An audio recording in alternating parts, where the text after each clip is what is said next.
এবার জমিদার বাড়ির পুজো, বীরভূমের রামপুরহাটের দত্ত বাড়ির পুজো। জমিদার বাড়ির পুজো এখন সেই পুরনো আমলের গন্ধই রয়ে গিয়েছে।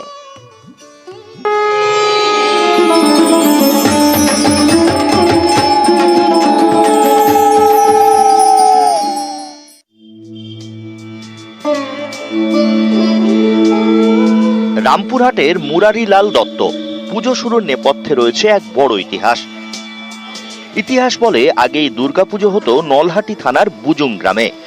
জমিদার মুরারি দত্ত প্রথম এই পুজো তার গ্রামে শুরু করেন।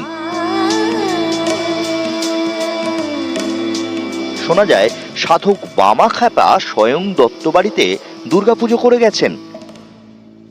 পূর্বপুরুষ স্বর্গীয় মুরারিলাল দত্ত নলহাটি থানার বুজুং গ্রাম থেকে এই পুজো উনি এসে এখানে বাণিজ্য প্রতিষ্ঠার জন্য এসেছিলেন এবং এই মন্দির প্রতিষ্ঠার সঙ্গে সঙ্গে দুর্গাপুজো শুরু করেছিলেন। সেই মতো আমরা যে হিসাব পাই 150 বছরের বেশি সময় ধরে পুজো হয়ে আসছে। আর আমাদের এই পুজোটা বৈষ্ণব মতেই পুজো হয়।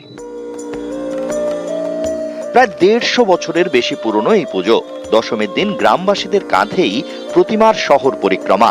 বিসর্জনের দিন সারা গ্রামের মানুষ উপচে পড়ে জমিদার বাড়ির পুজোয়। রামপুরহাট থেকে অক্ষয় ধীবর, নিউজ 18 বাংলা।